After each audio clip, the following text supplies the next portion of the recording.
Facem inhalare din sticluță, da, cu uleiuri. Omega-3 neapărat, vitamine neapărat. Deci, iată, când ziceam că noi facem masaj pe picioare, deci cu lemon gras, deci am pus aici lemon gras, o facem, iată, aici partea de hipofiză, epifiză și pentru tiroidă, dar tiroida de fapt este reflexogen situat aici. Deci foarte des eu fac degetul și partea respectivă. Avem glandele suprarenalele și glandele genitale. Atunci când nu ne este călcăi, așa un secret ca să nu uit, când este călcăile crăpate, deci asta este primul semn, sau călcăile un pic așa cu crăpături sau uscate tare, în special călcăile. Deci este un primul semn că glandele genitale, deci nu funcționează la justa valoare. În afară de glanda tiroidă avem glandele paratiroide, care tot sunt importante pentru organismul nostru, da? Deci ele sunt posterior situate de glanda tiroidă. Deci în glandele paratiroide sunt foarte micuți, deci ele sunt anume pentru regulatorii care se menține calciu în oase. Deci de ce foarte mult spunem că, uite, osteoporoză, nu se menține calciu, deci glandele paratiroide, deci au o funcție care ele mențin depozitarea calciului în oase. Pentru ca ele să fie cât de cât ahilate, să fie liniștite, deci uleiurile pentru paratiroide se folosește ceraniu, puișoare, smirna, lemongrasul. Neapărat în glanda tiroidă și nu numai glanda tiroidă, dar și paratiroidă, epifiză, se folosește și vitamina D, vitamina C. O glandă importantă care avem noi, am mai vorbit la seminarul trecut, este timusul, da? Din limba latină el se mai spune cimbrișor, deci timusul eliberează câteva hormoni, timogenul, timarin, da? Și avem limfocitele pentru care se menține sistemul imunitar, sistemul limfatic. Deci, de fapt, glanda timus este foarte micuță, deci cum ne naștem, are o formă mai mare, dar cu vârsta ea se micșorează. Are o structură așa parehematoasă, da, deci are cortex, are medular și cea mai important, deci noi avem nevoie de această glanduliță că eliberează timocitele, da, pentru noi. Pentru ca să funcționeze foarte bine, deci noi avem nevoie de uleiul amestecul blândul care este la doTERRA, Passion sau Pasion, cum se mai zice, tămâia și smirna. Am zis, cu vârful la degetele se apasă pe piept și se face masaj. Și atunci el se stimulează și lucrează bine. Deci am vrut să zic, iată, la copii când noi ne naștem, el este mai mare, dar în dependență de vârsta noastră, deci la 12 grame ajunge până la 6 grame. În timus se mai recomandă de folosit cu curmină, vitamina C și sucul de aloe. Foarte des atunci simțim că suntem obosiți, suntem stresați sau agitați, deci permanent răcem. Deci de îndată nu ni se înțelege că este timus afectat, deci dovada că sistemul imun nu funcționează la justă valoare. O glandă foarte importantă pentru noi, partea feminină în special și masculină, da, este suprarenalele. Suprarenale este energia organismului nostru. Deci, datorită lor, noi avem, cum zic eu, aripi și mergem și zburăm. Deci avem câteva, așa, o structură anatomică corticală, medulară, da? Deci avem partea periferică, mijlocie și internă. Fiecare parte a sa are o anumită funcție în organismul nostru. Hormonii care sunt produși de glanda suprarenală este cortica suprarenală.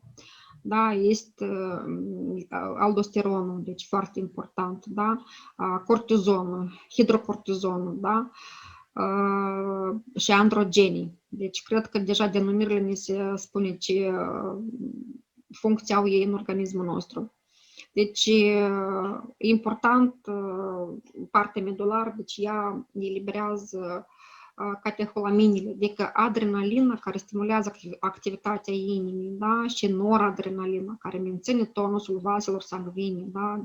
Deci este un medicament de urgență în organismul nostru, adică pentru inimă. Suprarenalele sunt numite energie umană, o regie de reglare a energiei, da? Deci ele cu toate că sunt micuți, dar este important pentru organismul nostru, da? Deci ce fac ele? Ajută la reglarea metabolismului zahărului, carbohidraților, luptă împotriva inflamațiilor, menține tensiunea la nivel normal, organismul îl protejează de anumite alergii, infecții, bronșită, deci multe altele. Foarte bine în curățirea suprarenalelor se recomandă de folosit apa alcalină, spirulina, și cură de sucuri, în special, ca exemplu, din țelină, din sfeclă roșie și cu morcov. Chiar se mai pune și câte o patra parte de ceapă și o mică bucățică de usturoi, sau cum zicem, porcățel, da? Ca să-l folosim. Deci atunci când glandele suprarenale nu funcționează la justă valoare, deci totodată la noi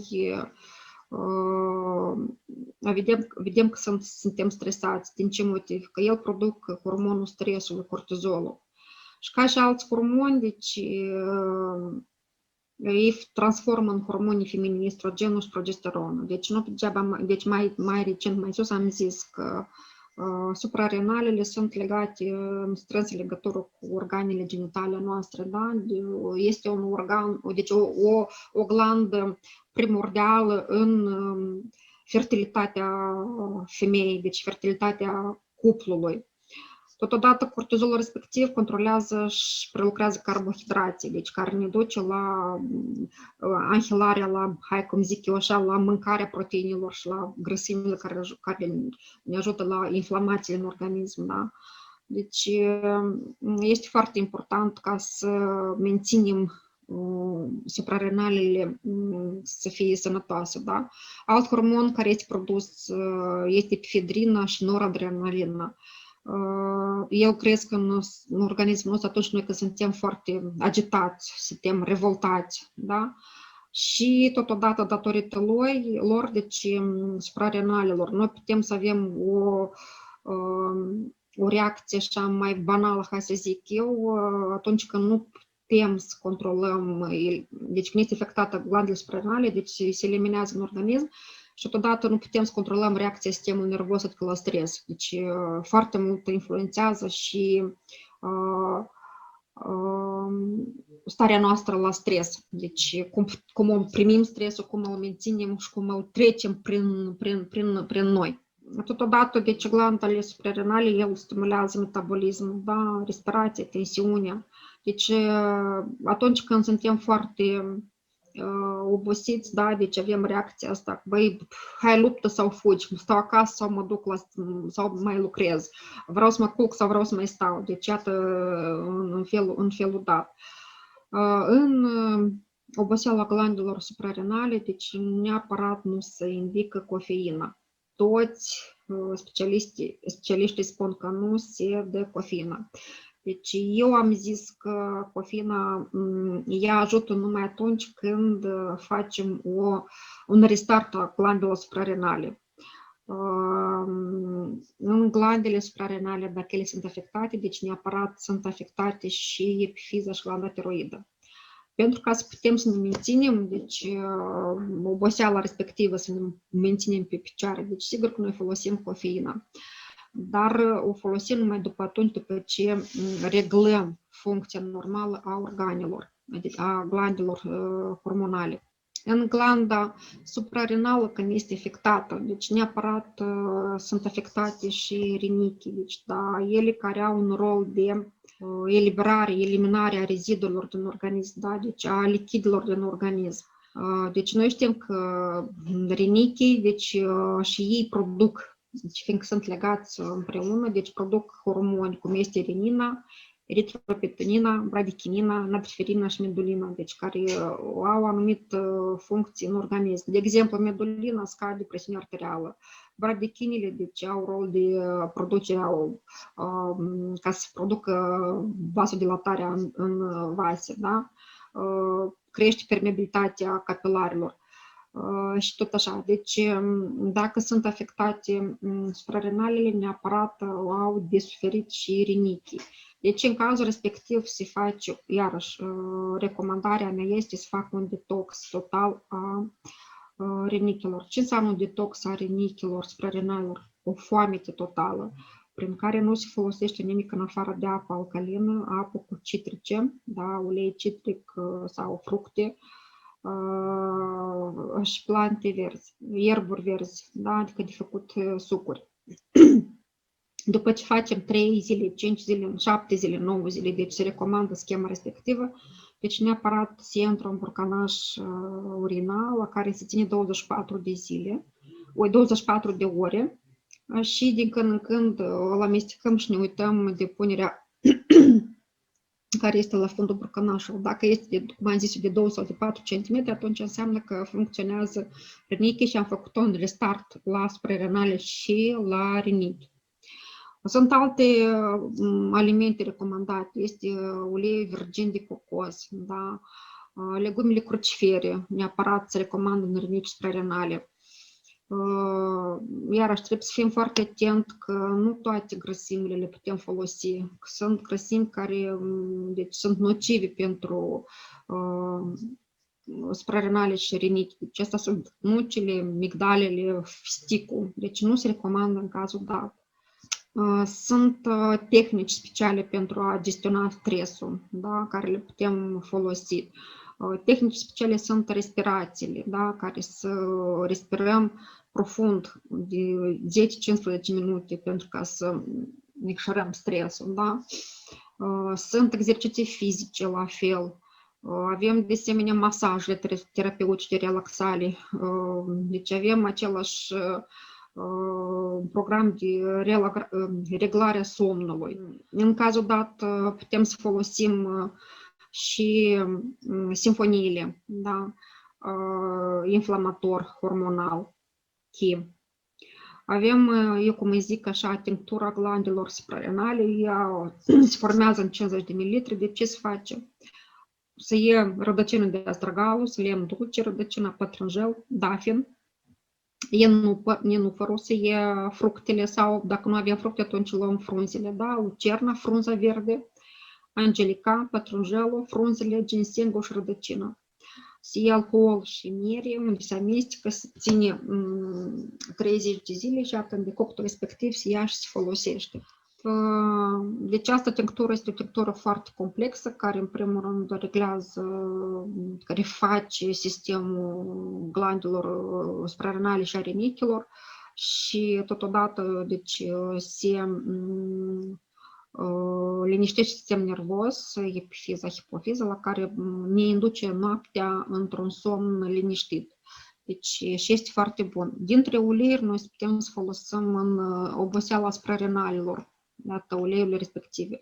Deci laimul, peppermintul, tămâia, lavanda, helichrysum, rosemary. Deci pe picioare, pe talpă facem, cum am zis eu, masaj cu uleiuri. Iată, glandele suprarenale mici, da? Deci în oboseală se folosește lămâie, cinamon, rosemary și helichrysum.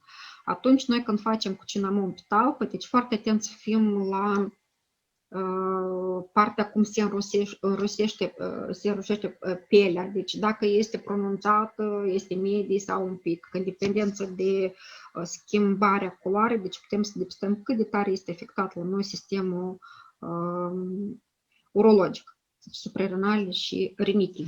Deci, referitor de uleiurile care în blend l-am făcut și am recomandat, deci cuișoarele, lămâia, tămâia, busuiocul și rozmarinul, da? Deci îl aplicăm pe talpă, cum am indicat aici. Facem masaj sau printr-un roluon. Un roluon și deci prin masaj, deci mișcările rotative le aplicăm, da? Deci uleiurile care nu ne mai ajută este scurtișoara, helichrysumul, lavanda, cimbru, grefrictul, geraniu, portocală albastră, care ne ajută. Un alt organ important în sistemul nostru endocrin este pancreasul. Da? Pancreasul știm că eliberează insulina, glucagonul, da? somatotropina, da? și multe altele. Deci, pentru pancreas, deci este un pic mai dificil, da? Că el ajută la reglarea nivelului de glucoză în sânge. Și ca tare este insulina eliberată de pancreas. În cazul dat, atunci când noi avem afectat dereglarea, este dereglat pancreasul, foarte des auzim așa pacienți diabet de gradul 1, gradul 2.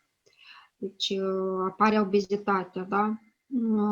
De fapt, în obezitate, când noi ne uităm că uite, s-au îngrășit, deci nu este grăsime, dar este crescută masa musculară a omului, da? Deci a pacientului, da? Și atunci când este glanda pancreas afectat, deci avem totodată și ficatul care împiedică transportarea asta de insulină, da? Care se transformă în glucoză, celulă și așa mai departe. Deci atunci când este pancreasul afectat, este important ce fel de uleiuri folosim, cum le folosim, da? cum le aplicăm, ce facem, fiindcă în pancreas, deci nu toate uleiurile sunt recomandate. În pancreas, când este afectat, deci neapărat se recomandă de a face un drenaj limfatic, în primul rând, da, corpului total. Deci când facem drenajul limfatic, deci se iei de la picioare spre corp, de la umăr spre mâini încoace. Când facem pe burtă, facem în partea rotativă, ca cum merge ceasul, ca să poată elimina, ca să poată să facă descărcarea asta de hormoni. Cel mai bun rezultat în pancreas, deci este tămâia. Deci unicul din ulei, care într-adevăr dă rezultate momentane. Am o pacientă de 10 ani cu diabet de gradul 2. Deci nu am riscat să dau alte uleiuri un pic așa afectate și alte glande endocrine. Deci am riscat și i-am dat numai tămâia. Dar tămâia am luat din 2 în 2 ori, câte 2 picături schimbă. Și totodată masat pe partea pancreasului. Și a ajuns peste o lună că am micșorat doza de insulină. Acum, deci, din uleiuri i-am propus ei ghimbirul, da, și aloe vera. Vrem să mergem la altă etapă care va fi nevoie să-i dăm și anghinarea. Deci, ulei de cătină foarte bine merge. Iată aici un pic am indicat ce uleiuri de cătină. Deci, alimentele care detoxifică pancreasul este ghimbirul, anghinarea, coada calului, ceai, cicoarea, foarte bine curăță totodată și ficatul și pancreasul. Și aloe vera. În pancreatită foarte bine merge ceai verde, da? Busuiocul, coacăza, extractul de semințe de struguri. Deci semința de la struguri, toamna o strâng, chiar așa arăt. Iată, ca exemplu, da, semința în borcan, spălată, uscată la 70 de grade, câteva minute, undeva 10 minute. O pun în borcan, iată semința, da? Și după asta o dau și o fac praf. În fiecare dimineață câte o linguriță de această semință cu apă călduță cu lămâie, deci foarte bine ajută la pancreas, în special la diabet. Mai este planta gheara pisicii, cam nu prea este de găsit, dar cine poate găsi este foarte bine ajută. Da? Cele mai dăunătoare în pancreas, deci neapărat trebuie scos din alimentație grăsimile animale, mai ales lapte, carne roșie. Da? Prăjelile, deci făină albă, aditivi, deci chimici aditivi și așa mai departe, coloranți, băuturi, țigări. Dar cu uleiurile, vă zic, mă repet încă o dată, foarte atent, fiindcă pancreasul nu că nu acceptă, dar este un pic chiar capricios și dificil în a folosi aceste uleiuri. Deci cel mai bine ar merge ghimbirul și tămâia. Noi știm că funcțiile sistemului, deci endocrin, care sunt în organismul nostru, pentru a regla cantitatea de zahăr în sânge, sare, apă, metabolism, creșterea oaselor, funcționarea mușchilor, tonusul pielii, reproductivitatea și multe altele, da? Pentru a menține menopauza, ritmul cardiac și multe altele. Cu ce se interacționează sistemul nervos, cu sistemul endocrin, deci mulți întreabă, cu sistemul nervos, deci cu aparatul reproductor și cu întregul corp și cu sinele nostru interior. Deci noi foarte mult trebuie să lucrăm cu sinele nostru interior, altfel nu vom obține rezultatele necesare. Deci, foarte mulți specialiști în domeniul medicinii, chiar colegi de mei, zic că nu poate fi sistemul endocrin, sistemul nervos, minte-corp. Nu, bataman că este în felul următor. Deci, asta este o conexiune dintre minte și corpul nostru uman. Deci, toate bolile endocrine sunt greu de diagnosticat, da? Din ce motiv? Fiindcă nu poate fi numai un organ afectat și pus o diagnoză. Deci când este o boală endocrină, cum zic, iată de exemplu, acum am pățit-o și eu, glanda tiroidă, deci neapărat la mine a fost afectat urogenital, deci sistemul urogenital. Deci în cazul respectiv, atunci când vedem că este oboseală, nu putem să mergem, ne dăm seama, aha, deci este suprarenală și este glanda tiroidă. Deci și într-adevăr este conexiune dintre minte și corp, care mulți specialiști nu acceptă și nu realizează. Dacă între sistemul endocrin și cel nervos există o legătură strânsă, iar cele două împreună au influențe foarte mari asupra întregului organism, deci în cadrul ședințelor de reflexologie, de exemplu, da, care știe să apese și comune să apese, atunci, într-adevăr, avem rezultate bune momentan de pistăm și reglăm sistemele hormonale, deci în întreg. Deci se recomandă să mergem la un specialist care poate să facă punctaj, deci pe corpul nostru, cum zic eu, reflexologie, da? Deci acum o să trecem la ovarul, hai să zicem așa, deci un component principal, reproductor, pentru noi partea feminină. Deci asta este, hai să zic așa, un copac genealogic, cum zic eu. Deci, din câte noi le cunoaștem toți, am învățat, știm că este estrogenul, foliculina și progesteronul, da? Care este secretat de corpul galben. Deci sunt niște sisteme foarte importante, da? Pentru noi, pentru femei, deci pentru a ne aduce viața pe pământ și de a prelungi, deci aduce sinele interior, da? De a lega universul cu ceea ce suntem noi. Deci, datorită reproducției noastre, deci ne învățăm multe alte lucruri. Mă refer la copii. Copiii ne învață multe lucruri importante și interesante, da? Deci preparatele hormonilor sexuali, cum zic eu, care sunt androgeni și estrogeni, da? Estrogenii sintetizați sunt de microfolină și relaxatină, da? Adică testosteronul și foliculină, care este important pentru noi. Mulți nu prea înțelegem lucrurile date. Deci, după cum știm că ovarele sunt niște glande sexuale feminine care au formă ovală, da? Deci ele foarte mult influențează și menopauza. Și de fapt, menopauza pentru noi nu este o boală, dar este un proces firesc pe care trece corpul femeii, da? Datorită ovarilor noi avem fertilizarea noastră, deci parte feminină, da? Datorită nefuncționării corecte a ovarilor, deci avem și afectarea deci, calității vieții noastre, deci fiind partea feminină, fiind partea masculină, adică cuplul întreg. Deci este foarte important cum abordăm și cum folosim. Deci eu un pic să trec așa la partea, hai să zic așa, feminină, unele aspecte sau unele patologii care foarte multe le confund specialiști, prin care am trecut și eu, trec acum chiar o rudă, hai să zic așa, apropiată. Deci am să trec prescurtat câteva patologii care sunt importante. Deci una dintre ele este anexita sau sphingoforită, da? Deci este un proces inflamator pelvian, da? Deci cele care se instalează în ovare și în trompele uterine. Deci această patologie de fapt apare atunci când noi avem o disfuncție în eliminarea hormonilor în organism, adică a ovarilor, da? Deci sau atunci când este afectat un pic uterul, trecem mai jos și vedeți. Deci trebuie să fim foarte atenți atunci noi când avem niște dureri în partea inguinală în bord, în zona din spate, lombară, da? Parcă avem așa o senzație de tensiune, avem niște tulburări de urinare, avem dureri, da? avem secreție abundentă, deci apare neapărat febra foarte mare, avem frisoane.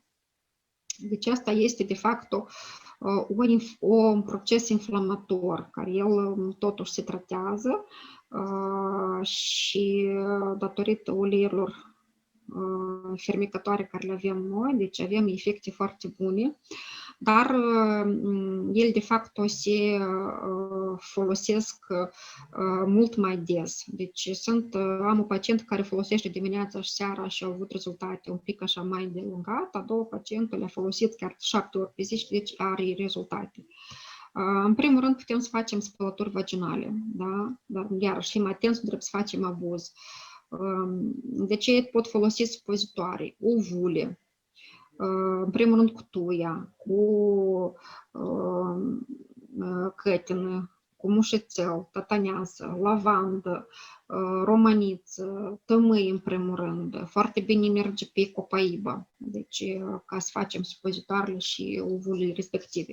Ele se aplică măcar de 2 ori pe zi, dimineața și seara, dar ar fi foarte bine să fie de 4-5 ori aplicate. Deci dacă facem ovulele sau supozitoarele, le se aplică pentru 30-40 de minute, după aia te speli, pleci, îți faci de treabă. Iarăși, peste 2 ore repeți sau peste 3 ore repeți procedura. În spălături vaginale se face cu mușețel, cu cicoare, chiar același ulei de laureaf, da, care se face la noi. Putem să punem și o picătură de geraniu, putem să punem și lavandă. Dar se face neapărat cu sudă de mâncare, deci bicarbonat de sodiu sau cu sare de mare. Apa trebuie să fie neapărat fiartă și după aceea răcită la temperatura de 37-40 de grade, nu mai mult. Deci, iată uleiurile care noi le folosim. Deci, puișoară, cimbru, lavandă, pin, ienupăr, eucalipt, da? Putem să folosim chiar și în capsulă ienupărul, de exemplu, lavanda și cimbru, câte 2-3 picături, se pun cu ulei purtător în capsulă să bea, sau cu linguriță de imiere. Băi de șezut cu plante, compresie. În compresie se ia tifonașul, se moaie cu apă concentrat hipertonică nesterilă, da? Și se pică după aia câteva picături de ulei și se pune partea inguinală. Deci dau rezultate foarte bune, fenomenale. Noi știm că estrogenul și progesteronul sunt hormoni sexuali ai femeii, da? Care ne ajută și în timpul sarcinii. Da? Odată cu vârsta și cu instalarea menopauzei, deci nu se mai produce în organismul nostru, deci avem mai puțin estrogen și progesteron. Și duce la diferite efecte, hai să zic așa, la diferite stări a femeii, da, prin care apar fluctuațiile, de exemplu, bufeurile, transpirațiile nocturne, insomniile, libido scăzut și multe alte simptome, da. De fapt, estrogenul fortifică oasele, da, și lipsa lor duce la pierderea calciului din oase și la diagnoza, cum se zice în medicină, osteoporoză, da, substanța aceasta osoasă. Dar nu trebuie să ne dispunem, fiindcă noi putem să le folosim și să le compensăm ca să ne ajute cu uleiurile esențiale, cu uleiul viu, cu simfoniile. Acum am să trec un pic la altă patologie, deci, hai să zic așa, patologie, da, o disfuncție care apare foarte des la noi este chisturile ovariene, da? Aceste chisturi sunt mai multe formațiuni, implute cu lichid, sunt instalate pe picioruș, sunt cu musculatură, deci ele de fapt sunt inofensive, deci sunt chisturi care formează mari, sunt chisturi care sunt mai mici, dar ele de fapt sunt anatomice normale, da? Deci care ele sunt inofensive. Deci, iată, chisturile apar în felul următor. Deci, asta este un ovar polichistic, deci este un ovar natural. Noi, de fapt, avem câteva tipuri de chisturi ovariene. Deci, avem chisturi funcționale, Deci chisturile funcționale sunt acele la care se formează când se maturizează ovulul, da, și el nu se eliberează, deci nu se produce sarcina, deci și rămân. Deci este corpul utilizant. Este ok, este normal, deci nu trebuie să ne deranjeze, fiindcă se socot că sunt în normă. Deci, adică aceste chisturi sunt legate de ciclul menstrual. Este chistul folicular și lupusul corpului galben, da, cum numim noi. Deci ele sunt în normă, nu ne speriem că odată cu începerea menstruației, deci ele se elimină și dispar. Dar avem alte tipuri de chisturi ovariene, da, care nu sunt legate de ciclul menstrual. Este chistul dermatoid. Și aceste chisturi sunt produse de alte țesuturi, da, și aceste chisturi poate să conțină diferite în componența lui și piele și multe alte lucruri. Sunt alte chisturi ca chistodenamos, da? Deci care dezvoltă din țesutul ovarian și este umplut, cum am zis eu, cu lichid sau cu mucus, așa gros, parcă ar fi cu masă carnivoră. Și este endometrionul, da? Acest chist se formează atunci când celulele endometriale se deplasează și se atașează la ovar formând endometrioza.